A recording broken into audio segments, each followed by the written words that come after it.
መሪነት፣ ራስነት፣ እረኝነት፣ አባትነት፣ ገዥነት፣ አስተዳዳሪነት፣ ቀዳሚነት፣ ሰብሳቢነት ከነዚህም በበለጠም ለምትወዳቸው ለነርሱ መስዋዕትነት ተቀዳሚ ኃላፊነትህ፣ ግዴታህ፣ ሚናህ ሆኖ ሳለ ትሰበስበኛለች ማለት አድሮ ቃሪያነት፣ ከርሞ ጥጃነት፣ ታጥቦ ጭቃነት ነው። ምን በወጣትና ነው አንድ ለአቅመ አዳም የደረሰን ወንድ አንድ ራሱ መሰብሰብ ያልቻለው ወንድ እርሷ የምትሰበስበው? ምን ማለትህስ ነው ዝርክርክነትን እንደ ጀብድ የምታውጀው? ምንስ ስትሰራ ከርመ ነው እስከ 30 ዓመትህ በ30 ዓመትህ ህፃን ልጇን የምትሆንባት? የምትሰበስበኝን ልፈልግ ሰብሳቢን አገኘሁ ትሰበስበኛለች ሰበሰበችኝም ማለት ራስህን ሳትችል ከእናትህ አንቅልባ ወደ ሚስትህ መሻገር ነው። ታናሼ መሰብሰብ ምንድን ነው? መሰብሰብን እንዴት አይተው ነው ተሰበስበኛለች የምትለው? እስቲ እናወራበት። ከዛ በፊት ግን ይህ ሳሙና ዮጊ የገላ ሳሙና ይባላል። ዮጊ የገላ ሳሙና እኔ ላለፉት 6 ዓመታት የማዘጋጀው የነበረ እኔም ሆንኩ ልጆቼ እንዲሁም ወዳጆቼ የምንታጠብበት ሳሙና ነው። ለምግብነት ከሚውሉ ዘይቶች ነው የምናዘጋጀው። ገበያ ላይ የምናገኛቸው ሳሙናዎች በብዛት በርካታ ኢንግሪዲየንት ወይም ግብአት አላቸው። እነዛ ግብአቶች ምን እንደሆኑ አናቅም። ይሄን ግን አሁን እንደነገርኩህ አንተና ቤተሰብህ የምትመገቡት ዘይት የሚዘጋጅ ነው። በተቻለ መጠን ከኬሚካል ነፃ ለማድረግ ሞክረናል። እንደምታየው ምንም አይነት ቀለም የለውም፣ ወይም ደግሞ ብታሸተው ምንም አይነት ሽታ የለውም። እንዲሁም ደግሞ አረፋ ማውጫ፣ ማድረቂያ፣ ማጠንከሪያ፣ ለረጅም ጊዜ ማቆያ ተብሎ የሚገቡ ምንም አይነት ኬሚካሎችን አስቀርተንበታል ማለት ነው። ከዚህም የተነሳ የሳሙና በጣም ሞይስቸራይዚንግ ነው። ስትታጠብበት ወይም ከታጠብክበት በኋላ ቆዳህን እንደለሰለሰ ተፈጥሯዊ ወዙን ይዞ እንዲቆይ ያደርጋል ማለት ነው። በ175 ግራም አዘጋጅቼዋለሁ። አንዱ ሳሙና 300 ብር ይሸጣል። ያው በተወደደ ዘይት ስለሚዘጋጅ ማለት ነው። በተረፈ እኔና ቤተሰቦቼ መላ ቤተሰቦቼ እንዲሁም ወዳጆቼ ያገኘንበትን ጥቅም አንተም እንድታገኝበት ገዝተህ እንድትሞክረውም እመክርሃለሁ። 175 ግራም 300 ብር። አሁን ወደ ቪዲዮ። ጀግናው እንዴት አለ? አልጫነትን፣ ሰነፍነትን፣ ሰበበኛነትን፣ ስሜታዊነትን በአጉል ዘመናዊነትና መንፈሳዊነት ስም ትውልዱን እየጋተ ያለው ማህበረሰባችን ዘንድ ይህ አይነቱ አባባል ወግ ሆኗል። ምን የሚሉት አባባል? ሰብሳቢ ፈልጉለት፣ ሰብሳቢ አጣ፣ ሰብሳቢውን አገኘ፣ ሰብሳቢው ነች፣ ሰብሳቢ ነች፣ ማልቀስ ማላዘን፣ ሰብሳቢ ነች፣ ያለሷ ሰብሳቢ የለኝም፣ ሰብሳቢን አጣዋት፣ ሰብሳቢን ፈለግኳት። ምን ማለት ነው? ሚስቴ እኔን አትሰበስበኝም በጭራሽ። ሚስቴ የምትሰበስበው ዝርክርክነት የለኝም አይኖረኝምም። በእርግጥ በቤታችን ውስጥ እቃውን ልጆቹን ቅጥ ልታስይዝ ትችላለች የሥራ ድርሻ ስላለን። ያ ማለት ግን እኔ ዝርክርክ ስለሆንኩኝ አይደለም። ስለዚህ አስቀድሞ ዝርክርክ የነበረ ሰው ነው ሰብሳቢ ፈልጉልኝ የሚለው። ራሱን መሰብሰብ መቻል አለበት።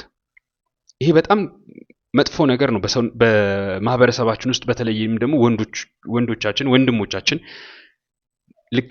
ልክ እንደሆነ ነገር ተቀብሎት የሚኖሩት ማለት ነው። በፍጹም ስህተት ነው። ሰብሳቢ አይደለችም እሷ። እረኛ ተደርገ መሪ ተደርገ ራስ ተደርገ የተሰጠኸው አንተ ሆኖ ሳለ ሰብሳቢ መፈለግ ማለት እኮ ሌላ እረኛ አንተን የሚጠብቅህ ማዘጋጀት ወይም ደግሞ ተስፋ ማድረግ ማለት ነው። ይህ ፍጹም ትክክል አይደለም። ግን አሁን ያው በየዘፈኖቻችን በየግጥሞቻችን በየንግግሮቻችን ውስጥ ሰብሳቢ እኔ ሰብሳቢ ነች፣ ያው ለቅሶ ላይም ሰብሳቢ ብሎ ማላዘን የተለመደ ነገር ሆኗል። እኔ 3 ልጆች አሉኝ። የመጀመሪያው ወንድ ነው፣ 2 ሴቶች ናቸው። ሴቶቹ እኔ በህይወት እያለው በምንም አይነት መልኩ ዝርክርክ ወንድ አያገቡ። እንዴት ሆኖ ምን በወጣቸው? ከልጅነቱ መሰብሰብ ያልቻለው ወንድ 30 ዓመት ላይ መጥተው 30 ዓመቱ ላይ ደርሰው አግኝተውት እንዴት አድርገው ነው የሚሰበስቡት? በብዙ ነገር መዝረክረክ ይታያል። ቤተሰብ ልጆቹም በብዙ ነገር በብዙ መልኩ ራሱን መሰብሰብ እንዲማር እንዲለምድ አያስተምርም በአሁኑ ሰዓት። ስለዚህ ዝርክርክነት እንደ ጀብድ ተደርጎ የእሷ ሰብሳቢነት ደግሞ እንደ ትልቅ ውለታ ተቆጥሮ ወይም ደግሞ ሌላም ይወራል ይነገራል። ፍጹም ስህተት ነው። ረዳት ትሆን ዘንድ የተሰጠች ሴት አባትህ ወደ ጠራህ ዓላማ እንድትፋጠን ሐሳብህ ስሜትህ እንዲያርፍልህ ግዳጅ የምትፈጽምበት ወኔ ሙቀትህ ደምህ ፍላትህ እሱ ከሷ ጋር በምትፈጽመው ፍቅር ግንኙነት ወሲብ እንዲበርድልህ እንጂ በዝርክርክነት እንድትጠቃ አይደለም። ረዳት ተፈጠረችልህ እንጂ ዝርክርክነትን እንዲቀጥል ዝርክርክነትን እሷ እንድትሸከም አይደለም። ተዝረክርኮ ሲያስቸግረው ዝርክርክነቱ ቢያሳስበው ዝርክርክነቱ ማቆሚያ ቢያጣለት አይደለም ረዳት ይፈጠረለት። ዝርክርክ ስለነበር አይደለም፣ እንደዛ አልተባለም። ከብቸኝነቱ ለማረፍ ነው። ግዴታችን የምንወጣበት ኢነርጂ፣ ወኔ፣ ኃይል፣ ደንፍላት አለ ውስጣችን። ያው አሁን ላይ ያው ወንዶቻችን ይሄን እንዲኖራቸው አይመከርም፣ አይነገርም። ምክንያቱም ጠላት ይፈልጋል ፍዝና ድንዝዝ የሆነ ትውልድ፣ ጅልና ጅላጅል የሆነ ትውልድ እንዲኖር፣ ደሙ የሞቀ የፈላ የሞላ ትውልድ እንዲኖር አይፈለግም። ይህንን ጠላቶቻችንም ሆነ ወዳደሮቻችን ባጉል ዘመናዊነትና መንፈሳዊነት ሰበብ እያሳበቡ ይጉቱታል። ትውልዱም ፍዝ ይሆናል። ነገር ግን አላማ ላለው፣ አቅጣጫ ላለው፣ ድራይቭ ላለው፣ ወኔ ላለው፣ ኢነርጂ ላለው ወንድ ልጅ ያ ስሜቱ ያ የተቀጣጠለ ንዴቱ፣ ንዴት የምንለው ድራይቭ ነው የምላችሁ። እንግዲህ መናደድ አይደለም፣ ንዴት የምንለው ድራይቭ ነው። ወደዛ ወደምትፈልጉት አቅጣጫና ዳይሬክሽን አላማ የሚጎትታችሁ የሚገፋችሁ ማለት ነው። ያ ቀኑ ሙሉ እንደዛ ደሙ ሞልቶ የቆየው ወንድ ልጅ የሚበርድለት በቁጣ በኃይል ሳይሆን በፍቅር የሚያበርድለት ካላገኘ ራሱን ይጎዳል። ስለዚህ ከሴቷ ጋር በሚኖራቸው ፍቅር ግንኙነት ከዛ ከንዴቱ ከደንፍላቱ ያርፋል፣ እረፍት ያገኛል። እሷም እሱን በማሳረፍ እሷን በማግኘት ፍቅራቸው ይፈጸማል ማለት ነው። ወንድም አለም መሰብሰብ ያንተ ድርሻ ነው። ከአሰስነት የተነሳ መሰብሰብ ያቃተክን አንተን የምትሰበስብህ ልትኖር አይገባም። እኔ ነግሬሃለሁ። ልጆቼ የተዝረከረከውን ሊሰበስቡ አይሄዱም። እኔ እያለሁ ቢያንስ በህይወት እያለሁ ማለት ነው። እኔ እያለሁ እምቢ ብለው ከሄዱ ደግሞ የራሳቸው ጉዳይ። ብትኖርም ያቺ ሴት አንተን የምትሰበስብ ሴት እንኳን ብትኖርም ራሱ ምን ሊፈጠር እንደምችል ታውቃለህ? አታከብርህም። ምክንያቱም አይኗ እያየ የ30 ዓመቱን ጎረምሳ ጎልማሳ የሰበሰበችው ሰው ያደረገችው እሷ ነች። በጣም በሚያሳፍር ደረጃ እኮ አሁን በማህበረሰባችን መካከል ልክ እንደ ጽድቅ ስራ መስሎ ይህንን ስንፍናችን አሰስነታችንን እናወራዋለን። አሰስነታችን አጽድቀን የምለው ደጋግሜ ነው ራሽናላይዝ የምናደርገው ነገር። እንዴ ሰብሳቢ ነች፣ የሰበሰበችኝ እሷ ነች፣ ሰው ያደረገችኝ እሷ ነች። በጣም እኮ ያሳፍራል። የእሷ ስራ ያስደንቃል። ያንተ ነገር ግን እንደዚህ ብለህ ከአፍ ሲወጣ ያሳፍራል። እኔ በተደጋጋሚ ከሰው መካከል እንደዚህ ተገናኝተን ሰዎች ሲያወሩ እሰማለሁ። ሽምቅቅ ነው የምለው። ላይክ ለሷ እኮ ጥሩ ነገር ስለሷ ጥሩን ምስክርነት መስክሮ ይሆናል። ግን ስለ ሚስትህ ሰብሳቢነት አንተን ሰብስባ ሰው ስለማድረግ ስታወራ እሷን እያሸማቀቃት ነው። በነገራችን ላይ እዩት። ራሱን መሰብሰብ የማይችል ሰውን ሰው አደረኩት እያለች እኮ ነው። ምንም እያስከበርካት ምናምን አይደለም። በነገራችን ላይ ራስክንም እንደዛው እያዋረድከው ነው። አይ ለመሰክርላት ይገባል የሰራችውንማ ስራ ምንን እንዴ ወንድም አለም አንተ ተሰብስበ ልትሰበስባት ሲገባ አንተ እውነተኛ እረኛ ሆነ ልታግዳት ልትጠብቃት ከነ ልጆቿ ከነ ቤተሰብ ልትጠብቅ ሲገባ አንተን እኮ እንደ መጀመሪያ ልጇ እንደ ህፃን ልጇ እኮ የሰበሰበች ሰው ነች።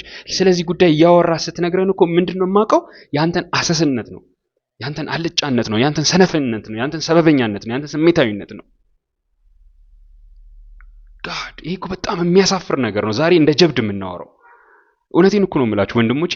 ይሄ እኮ በጣም የሚያሳፍር ነገር ነው። ሰብሳቢ ነኝ ተብሎ ሰብሳቢን ፈልጉልኝ ተብሎ ማውራት እኮ በጣም አሳፋሪ ነው። በአንተ ቁጥጥር ሴቷ አንተን በእጇ ቁጥጥር ስር ልታረግ የምትፈልገው ሴት ከቁጥጥሯ እንድትወጣባት የማትፈልግ ሴት ይሄንን ትፈልገዋለች። እሷ ሰብሳቢ መሆኗን አንተም ደግሞ ሰብሳቢ ነች እያልክ ማውራትህ እሷን ኮንፈርም ያደርግላታል በቁጥጥሯ ስር እንደሆንክ። እኔም ማየው ያ ነው።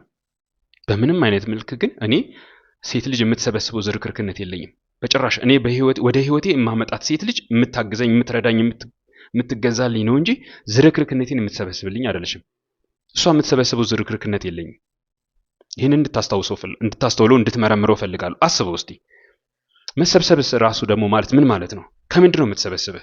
መሰብሰብ የሚፈልግ ብዙ ነገር አለ። ከዚህ በፊት ስለ ስልጣኔ ያወራነውን አስታውስና እሱን ደጋግመህ እየው። መሰብሰብ የሚፈልግ ምን ነው? ሐሳብህ። በሐሳብ መሰብሰብ ያስፈልጋል። በዓላማ፣ በአቅጣጫ፣ በፍላጎት፣ በምኞት፣ በሰውነት፣ በንብረት፣ በገንዘብ፣ በእነዚህ ነገሮች አስቀድመህ መሰብሰብ አለብህ። እሷን ወደ ህይወትህ ከማምጣትህ በፊት፣ ልጆችን ወደዚህ ዓለም ከማምጣትህ በፊት በሐሳብህ፣ በዓላማ፣ በአቅጣጫ፣ በፍላጎት፣ በምኞት፣ በሰውነት፣ በንብረት፣ በገንዘብ ሐሳቤ የተሰበሰበልህ መሆን አለበት። መባከን የለበትም። ተለማምደና ወደ ትዳር ከመምጣትህ በፊት የተበተነ ሐሳብን እሷ ስትመጣ የምትሰበስብልህ አይደለም። ከሆነም ደግሞ መጥፎ ነው። ቅድም እንደነገርኩ she will not have respect for you። አዎ ይህንን ከወንድሞችህ ከጓደኞቹ ጋር ተነጋገርበት፣ ወይም ከነሱ አባት ጋር ተነጋገርበት የሚችሉበት የሚያውቁበት ከሆነ።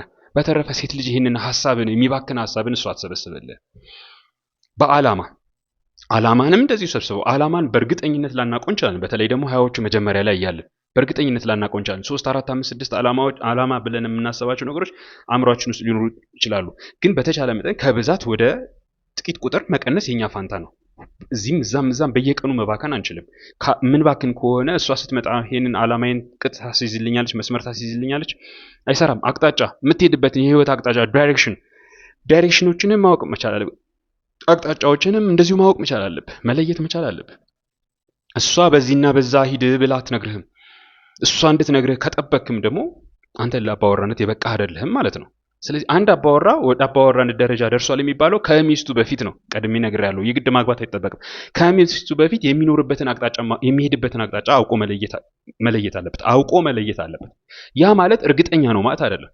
ሲሳሳት ተሳስቻለሁ፣ እኔ ነኝ ይህን አቅጣጫ የመረጥኩት፣ ተሳስቻለሁ፣ ስለዚህ ትክክል አይደለም፣ ቀይራለሁ፣ ሌላ አቅጣጫ ይዤ እሄዳለሁ። አቅጣጫንም አንተ ማወቅ አለብህ። ፍላጎትህ፣ ምኞትህ እነዚህ መሰብሰብ አለባቸው። ፍላጎትህ እንደው ምንም መያዣ መጨበጫ ውል የሌለው መሆን የለበትም። ምኞቶችህ እንደዛው መያዣ መጨበጫ ውል የሌላቸው መሆን የለባቸው። ይሄ የፍላጎትና የምኞት ውል አልባነት ብዙ ጊዜ ለህፃናትና ለሴቶች ሊሰራ ይሆናል እንጂ ለአንተ አይሰራም፣ መስራትም የለበትም። ጀብድ አይደለም። ፍላጎትህ ብዙ መያዣ መጨበጫ የሌለው ማሰሪያ የሌለው መሆኑ ምንም ጀብድነት የለውም። ሰውነትም እንደዛው ነው፣ መሰብሰብ አለበት። የተሰጠ ስጦታ ነው። ልክ ማንኛውም የተሰጠህን ስጦታ ጸጋ ሰብስበ ይዘህ በጎ ስራ ጽድቅ እንደምትሰራበት ሁሉ ሰውነትም ጽድቅ የምትሰራበት ነው። ስለዚህ ሰብስበ ልትይዘው ይገባል። እንዴት ሆኖ? በቃ ፊዚካሊ ሄልዚ መሆን አለብህ፣ ጠንካራ መሆን አለብህ፣ ጤናማ መሆን አለብህ፣ ግዳጅ የምትፈጽምበት መሆን አለበት። ሰውነት ግዳጅ ለመፈጸም የሚረዳህ የሚያግዝህ መሆን መቻል አለበት። ሰውነት በስብ ተዝረክርኮ ሰውነት ሰፍቶ ቁና የምትተነፍስ ላብላብ የምትል አሊያም ደግሞ ልትወድቅ አንድ አሙሴ የቀረ እንዲህ እንደ አለንጋ እንደ አርጩሜ የምትወዛወዝም መሆን የለበትም። ይሄ እንግዲህ እንዴት እንደምትረዳው አላውቅም። በንብረትህ እንደዛው ነው። በንብረትህ መዝረክረክ የለብህም። የግድ ሴቷ መምጣት የለባትም ንብረትህ ለመሰብሰብ። አንተ አስቀድመህ የተሰበሰብክ ንብረት በጣም በዝቶ ከሆነ አሁንም የሚያስፈልገው ሴቷ አይደለችም። የምትቀጥራቸው ሰራተኞች ናቸው የሚያስፈልጉ ንብረትን ለመሰብሰብ እንጂ ሴቷ ስትመጣ ንብረትን ቆጥራ ንብረትን የምትመዘግበው አይደለም። ገንዘብህም እንደዛው። አብዛኛውን ጊዜ ወንዶች ለመሰብሰብ አሰስነታቸው እንቅፋት ይሆንባቸዋል። አሰስነታቸው አልኩኝ። አልጫነታቸው፣ ፍርሃታቸው፣ ይፈራሉ። ምንድነው የሚፈሩት? ከምንምና ከማንም በላይ ራሳቸውን ይፈራሉ። ቁጭ ብለው ከራሳቸው ጋር ተፋጥረው ፊት ለፊት ራሳቸውን አስቀምጠው፣ ያ ማለት እንግዲህ በአይነ ህሊናቸው ማለት ፊት ለፊት ራሳቸውን አስቀምጠው ከራሳቸው ጋር መሟገት ይፈራሉ። ወይ ትላንትና ያሳለፉት መጥፎ ነገር ይኖራል፣ ወይ አእምሯቸው ውስጥ የሚመላለስ መጥፎ ነገር ይኖራል፣ ብቻቸውን ሲሆኑ የሚያስፈራቸው ነገር ይኖራል። ብዙ ጊዜ ብዙ ወንዶች ያው የሚገጥሙኝን የታዘብኳቸው ነው። ቁጭ ብለው ራሳቸውን መገምገም አይችሉም፣ ይፈራሉ ራሳቸው። ስለዚህም የሆነ የሚከፍቱት ቴሌቪዥን ወይ ሬዲዮ ወይ የሆነ የሚጮህ ነገር ያስፈልጋቸዋል። ዘፈን ሊሆን ይችላል፣ መዝሙር ሊሆን ይችላል። ሄኖክ በገባ ቁጥር ቤቱ ሙዚቃውን እስከ ቂጡ ከፍቶ መዝሙሩን እስከ ቂጡ ከፍቶ ይሰማል። ይሄ ልጅ እኮ መንፈሳዊ ነው ይባላል። አይደለም። መደበቅ የሚፈልገው ነገር አለ፣ የሚፈራው ማንነት አለው። ስለዚህ ያንን የሚፈራውን ማንነት መሸሽ ይፈልጋል፣ ወይም ደግሞ ወጥቶ ውጪ መዞር ይፈልጋል። የተለያየ ምክንያት ብቻ እናመጣለን። ይህ ምንድነው? ፍርሃት ነው፣ ራስን ያለመጋፈጥ ፍርሃት። ይሄ ብዙ ጊዜ እንደዚህ በምንሆንበት ጊዜ ሐሳባችን አንሰበስበውም፣ ሐሳባችን ወደ አንድ አናመጣውም፣ ሐሳባችን ይባክናል፣ በብዙ ሐሳቦች እንበተናለን። ቁጭ ባልን ቁጥር ሐሳባችን ይሰበሰባል፣ ጸጥ ባልን ቁጥር ሐሳባችን ይሰበሰባል። ይህንን መለማመድ መቻል አለብን። ራሳችን ብቻችን እንችልን ቁጭ ማለት መጽሐፍ በማንበብ ሐሳባችንን መሰብሰብ እንችላለን። ትሰበስበኛለች፣ የምትሰበስበኝ እፈልጋለሁ ነው አይደል ያልከው? ተዋት እሷን። ራስክን ሰብስብ። ቁጭ በልና ራስክን ሰብስብ። አእምሮ ውስጥ ነገሮችን እያብላላህ ሐሳቦችን መሰብሰብ ቢያቅትህ፣ በረድፍ ማስቀመጥ በቅጥ ማስቀመጥ ቢያቅትህ፣ ቁጭ ብለህ በአእምሮ ወረቀት እስክሪፕቶና ወረቀት ያዝና ሐሳቦችን አስፍራቸው። ወዶ ሳይሆን በግድ ረድፍ ይዛሉ፣ ቅጥ ይዛሉ። ይህን ሌላ ጊዜ በተጨማሪነት እናወራዋለን። በሁለተኛ ነገር ደግሞ ሰበበኝነታቸው ነው። ብዙ ወንዶች ዛሬ ሰበበኛ ናቸው። ለምን? ለህይወታቸው መመሰቃቀል ራሳቸውን ተጠያቂ ከማያደርጉ የመፍትሄው አካል ከመሆንም ይልቅ ትድግናን ከሌላ የሚጠብቁ ማዘንና ማላዘን ማሳበብም ከሚወዱ ወላጆች ተገኝቷል። ብዙውን ጊዜ ፖለቲካው፣ መንግስት፣ የሃይማኖት መሪዎች፣ ነጋዴዎች፣ ሸማቹ፣ ኢኮኖሚው፣ አየር ንብረቱ፣ አጋንንቱ በተለይ ደግሞ አጋንንቱ የማያሳብብ የለም። በህይወት ውስጥ ላለው ነገር ለሆነበት ነገር ኃላፊነት የሚወስድ ተጠያቂነቱን የሱ የሚያደርግ ሰው የለም። ወላጆች እንደዚህ በሆኑ ቁጥር ልጆች ከወላጆች የወረሱትን እጥፍ አድርገው ነው የሚገኙት። ስለዚህ ሰበብ በጉንጭ ይሆናሉ ማለት ነው። ሰበብ በጉንጭ ሆነው ይወጣሉ። ለዝርክርክነታቸው ብቻ ሳይሆን ላለመሰብሰባቸውም ሰበባቸው ብዙ ነው። ዝርክርክ ሆነዋል። ዝርክርክ የሆኑት በዚህ ነው ብቻ አይደለም። ዝርክርክነታቸውን አይተው እንኳን ለመሰብሰብ ላለመፍቀዳቸው ሰበብ አላቸው። ሰበብኝነትን ማስወገድ ያስፈልጋል ማለት ነው። ስለዚህ ዝርክርክነትን የሚሰበስብልህን ሰው ከሌላ ቦታ ከመፈለግ ይልቅ መጀመሪያ አንተ ለመሰብሰብ ሰበብ ያደረግከውን ነገር አቮይድ ማስወገድ። ሲቀጥል ስንፍናቸው ነው። ብዙውን ጊዜ ስንፍና ያው አሁን ላይ ላለው ትውልድ በተለይ የተጣባው ነው። ሰበብ በጉንጩ ለሆነበት ትውልድ ስንፍና በኪሱና በጀርባው አዝሎ ቢኖር አይደንቅም። ከፍተኛ ስንፍና ለማህበረሰባችን ውስጥ ከፍተኛ ስንፍና አለ። ከፍተኛ ስንፍና ጠዋት ፊርማ ይነሳል ለሚባልበት ቢሮ እየተሯሯጡ ሄዶ እዛ ቁጭ ብሎ የሆነ ነገር ሰርቷን ተንደፋድፎ 11 ሰዓት መምጣት ጉብስና አይደለም። ማንቁርታችን ተገደን እየሰራን ምክንያቱም ገንዘቡ ስለሚያስፈልገን። ብዙ ሰው ስንፍና አለበት። አራተኛው ስሜታዊነታችን ነው።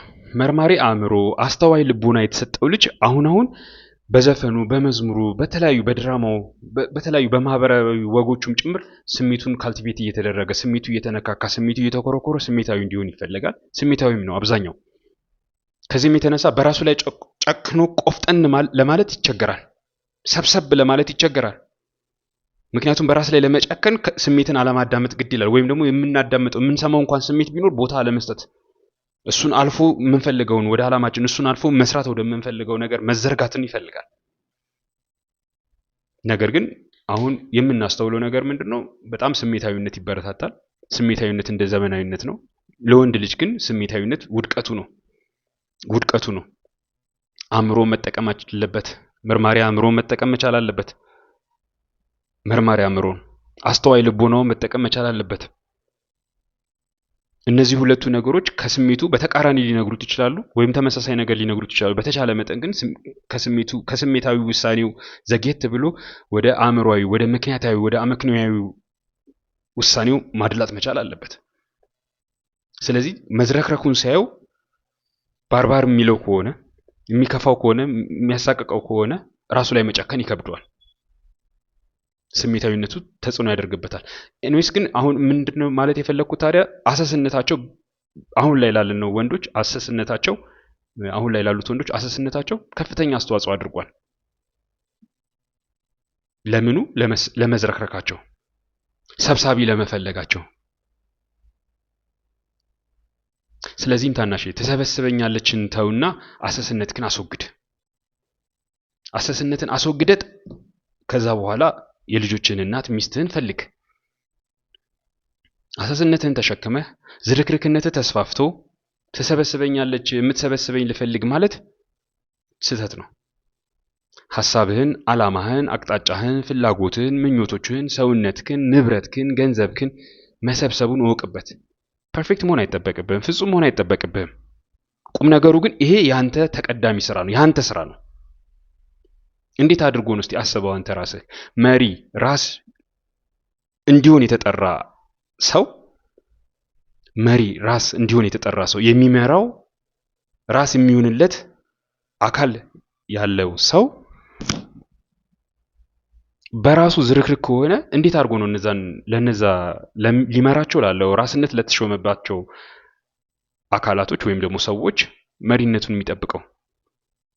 እረኛ በራሱ ሰብሳቢ ጠባቂ የሚፈልግ ከሆነ ምንን እረኛ ሆኖ? ይህንን እንድታስበው ፈልጋለሁ። ስለዚህ የሚስት ተገዥነቱ፣ ታዛዥነቷ፣ አጋዥነቷ አንተ ወደ ተጠራህለት ዓላማ እንድትፋጠን እንጂ ዝርክርክ እንድትሆንበት አይደለም። ረዳትነቷም እንዲሁ ቆፍጣናውን አንተ ከልህቀት የሚያደርስ እንጂ ለመዝረክረክ የሚያበረታታህ መሆን የለበትም። ስለዚህም ትሰበስበኛለች አትበል ወንድም አለም። አስቀድመህ ራስ ላይ ጨክነህ ፍርሃትህን አስወግደህ የምትፈራውን ነገር ተጋፍጠህ ሰበበኝነትህን ጥለህ ስንፍናንም ከላላ አላቀህ ከስሜታዊነትም ርቀህ ራስህን ሰብስብ። ዝርክርክነትህን ሰብስበው። የገንዘብ ብዛት የእውቀት ብዛት አይደለም አንተን ከዝርክርክነት የሚሰበስብህ። እነዚህ ነገሮች አስተውለህ በመሄድ ነው። ይህን ከማድረግ ከቻልክ ነው ነገ ለምትመጣው ሚስትህ መሪ መሆን የምትችለው፣ እረኛ መሆን የምትችለው። እንዴ እረኛ ልትሆን ሰብሳቢ መፈለግ እኮ ማለት እርስ በርሱ የሚጋጭ ነገር ነው። ነገ ለሚመጡት ልጆች እረኛ መሆን የምትችለው፣ መሪ መሆን የምትችለው፣ ጠባቂ አርያ መሆን የምትችለው፣ አባት መሆን የምትችለው አንተ አስቀድመህ የተሰበሰብክ ስትሆን ነው። ምንድነው የሚሰበሰብልህ? ከምንድነው የምትሰበሰበው? ሐሳብህ፣ ቅድም እንዳልኩ ሐሳብህ፣ ዓላማህ፣ አቅጣጫህ፣ ፍርሃት፣ ፍላጎትህ፣ ምኞትህ፣ ሰውነትህ፣ ንብረትህ፣ ገንዘብህ፣ ሌሎችም የተሰጡህ ያሉ እነዚህን ነገሮች አስቀድመህ ልትሰበስባቸው ይገባል፣ ልትሰበሰብባቸው ይገባል። you don't have to be perfect። አሁንም ቀድሜ እንደነገርኩ ፍጹም መሆን አይጠበቅብህም። ፍጹም መሆንም ስለማትችል ነው እነዚህ ነገሮች የሚያስቸግሩ። ፍጹምነትን ተስፋ የምታረግ ከሆነ የማይሆን ነገር ነው። ስለዚህ አስቀድመህ ራስህ ተሰብሰብ። ትሰበሰበኛለችን ተውና። መልካም በርታልኝ።